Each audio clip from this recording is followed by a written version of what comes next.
So, this wasn't a video I expected to be making. Flashlight, yeah. Wow. That's cool. That's I'm gonna go red. This cave is unlocked. No! This game can piss off! Wait.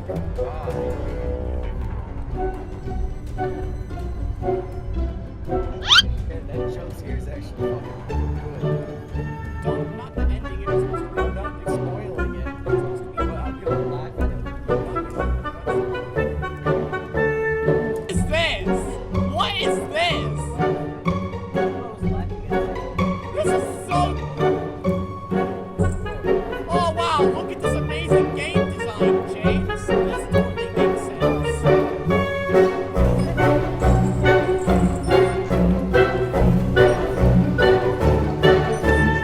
Are you serious? What is this? What? What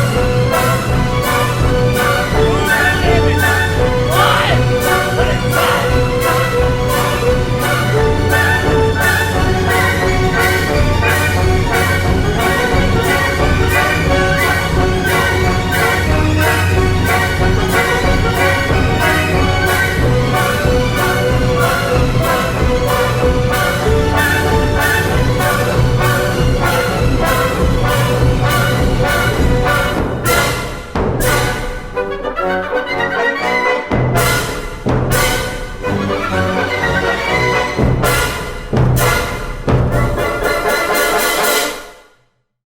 With the frustration I felt writing the script for the Plush Baby video, I knew I had to take a quick detour, and this game was the perfect excuse to do so. Playtown, yet another Mascot horror game made by That Nerd Punk, a guy who has made some pretty questionable games in the past, making short and simple goofy Mascot horror games that failed to gain any actual traction for fair and obvious reasons.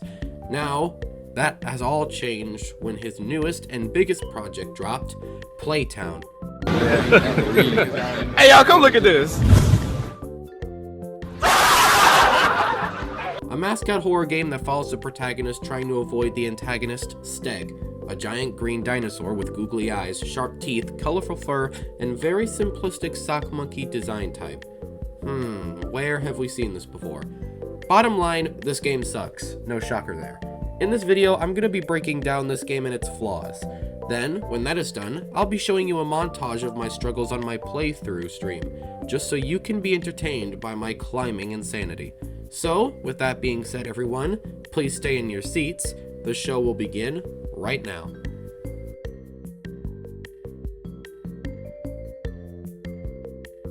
The game starts with a cutscene that somewhat explains the main objective. The kids' play establishment called Playtown gets closed with a little girl leaving her necklace left behind. She wants it back so bad that she couldn't wait till the next day, so she had her dad go and get it for her. Or if that is her dad while playing, as I don't know, it's not really made clear. As you enter the facility, you find these wheels that are the main switch mechanic. It's made very vague of its purpose, where it says it will activate something. That is not realistic employee instruction writing, but whatever. In order to enter the main door, you have to find 3 special crystals. To get the first one, you must go through this cellar. If you go to the left, Steg will chase you. And the first major problem of the game is presented. When Steg chases you, you have 2 options. You can either go back to the door where you came from, or go to the door you're supposed to go to. Since the other door was locked before checking the left corner, I thought it would still be locked. But no, for some reason a door unlocks when you're being chased by a big green dinosaur man. Without knowing that though, I took the door I entered with, and when I did, Steg was just standing in front of it since his fat ass couldn't fit. And he just stays there. There's nothing you can do at this point other than have him kill you so you can respawn. And then, when you do go back, not only is the door still unlocked, but Steg doesn't reset and he just disappears. This was a horrible way to start off the game. If you have a room where the door becomes useless once you enter through it, then that door shouldn't be accessible at all.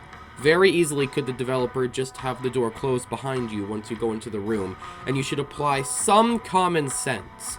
I don't think anyone would expect a locked door to open once a chase starts for anyone playing this for the first time. This is already a horrible direction of game design because of the lack of thought put into this process. The problem doesn't persist, but you can tell the customers slept on the beginning of this game pretty hard, especially for the bit that comes next. Wait, we only just covered the first few minutes? Oh, this is gonna be a long video, mate. Oh, this is gonna... After you escape Steg, or nothing, if you already died to him, you find a collectible tooth. Remember this tooth. It will be important later. Next, you need to make it past Ban Roblox Parkour Obby number 1005. If you take your time, it's actually not that bad. I died a lot on my playthrough because I was highly impatient, but I did die unfairly quite a few times because for some reason, if you click the jump button, you sometimes just don't jump. I do like the rotating platforms, but if the jumping feature to this game doesn't even work 100% of the time, almost any kind of parkour would just be miserable to go through, if you have bad luck. Then, after you complete it, you enter an actually pretty nice looking playhouse. This looks realistic, it doesn't look too bad. I don't know how to tell you this, but I think a lot of these are just asset stores. I've used that tree before. Those pine trees in there, those are free. Those are free. That's from a free nature pack. I've used those before. Sure, half the room looks like a ripoff of something from Joyville that ripped off of something from Poppy Playtime, but on the other half, you get a genuinely nice-looking playground with a realistic forest-looking environment. A lot of these are just asset stores. I've used that tree before. It's just a simple room design, but I actually find it pretty interesting to look at. Hey, look, a shitty fetch quest! Woo! Okay, so want to hear something cool? Remember that tooth from earlier? Well, I hope you picked it up along with the 3 other teeth on the parkour. Oh, you didn't? Well, sorry buddy, you're screwed, because now the game tells you that you need to collect teeth to activate the wheel to get the crystal. 10 of them. What's that? Why didn't the dev put that sign before all the teeth so you could know ahead of time and not have to backtrack at all? Screw you, this is Mascot horror, buddy. We never want to make sense. I already was starting to lose my patience, so here's a lesson for any future developer here. Always put the sign before you encounter collectible items. If you put a sign midway or at the end of an area and the player didn't think to grab them because they didn't know they could be picked up and thought they were just decoration, then they either have to backtrack the whole section over again or waste time searching a room that doesn't have any more. People will get bored or frustrated, and it sucks the joy out of the fetch quest you placed at the very beginning of the game. Even if a player manages to struggle but still complete it, then what makes you think they are going to realize that they are not having fun and just quit the game then and there? Nice game design, that nerd punk. Nice game design! I'm not going to sugarcoat it, dude, but the first impressions you gave were utter shit. Pow. After you find all the teeth, you collect the first crystal and have to make your way back through the parkour, or you could just jump off the edge and respawn at the other side to save your progress and effort, because that can happen sometimes. First crystal in. Oh hell, we still got 2 more sections to go. Next up, you have to go to Steg's Lake, where you need to go through to unlock Steg's Cave.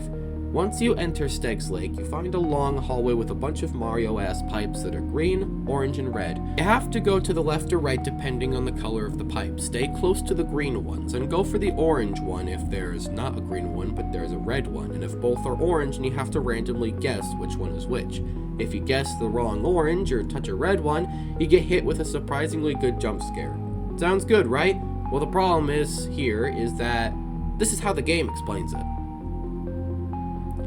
Yeah, there's no explanation given to you. Good luck, buddy. I learned how to play this puzzle through dying to the insanely loud jump scare over and over again because I had no idea what I was doing. This puzzle was aggravating because once you guess wrong, you gotta do it all over again. Even if the combination doesn't change, that doesn't matter because without drawing a map out, it's easy to forget which one to go to, and you can just die when you're almost at the end.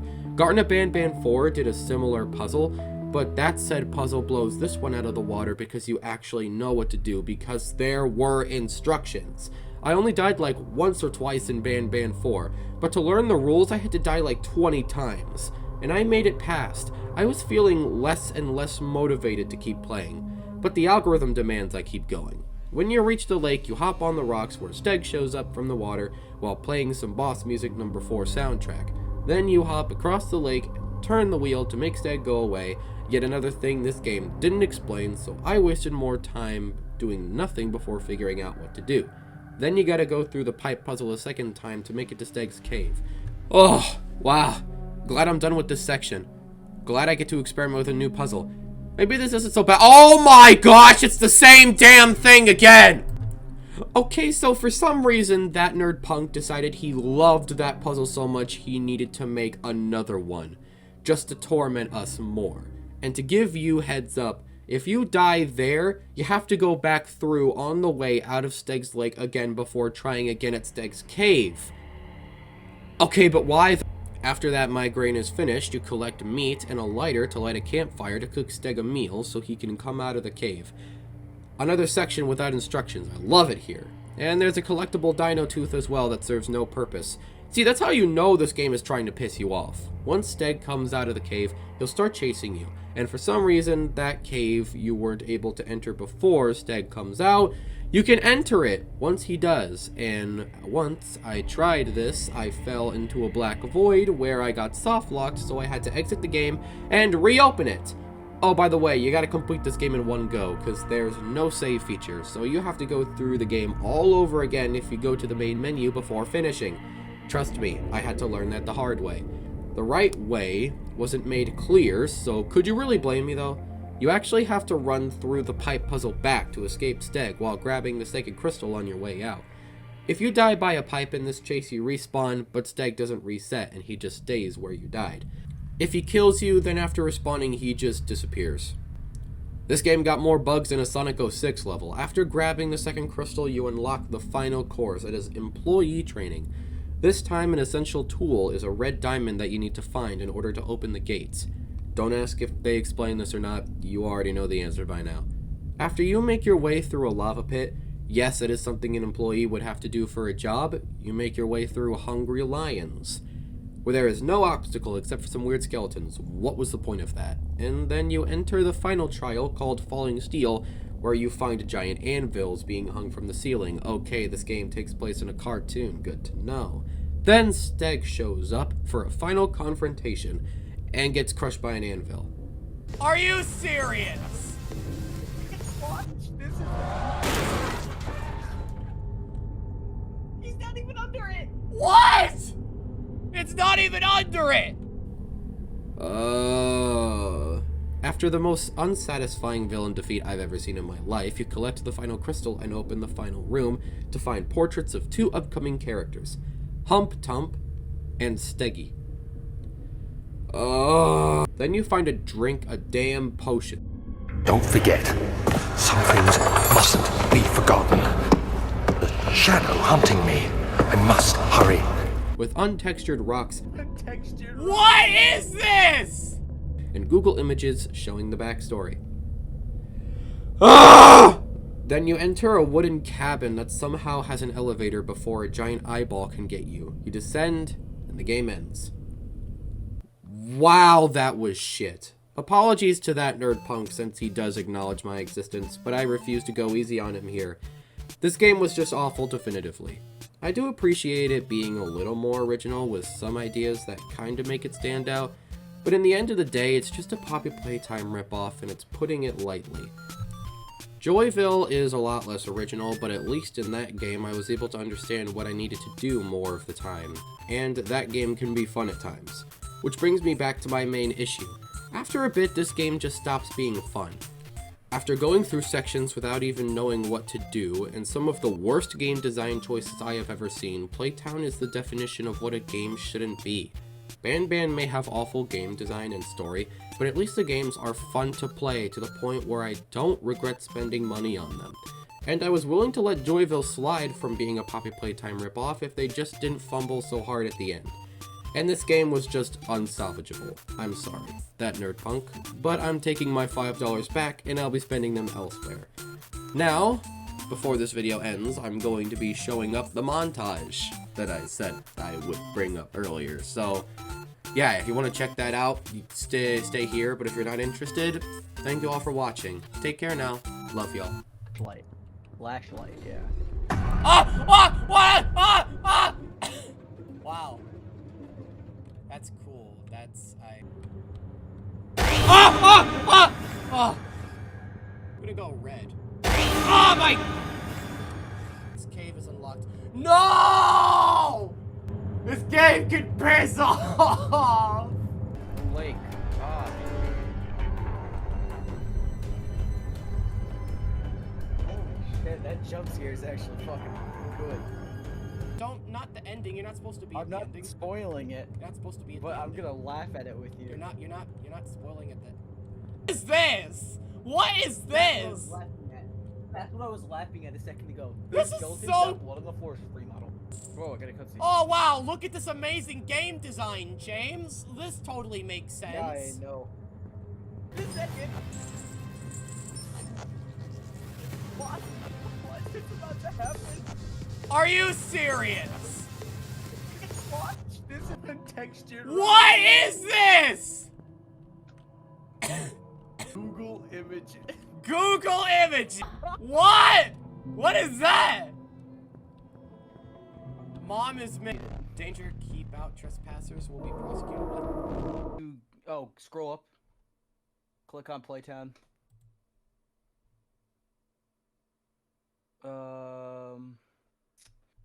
Let's see. It's not what I expected. I'd like to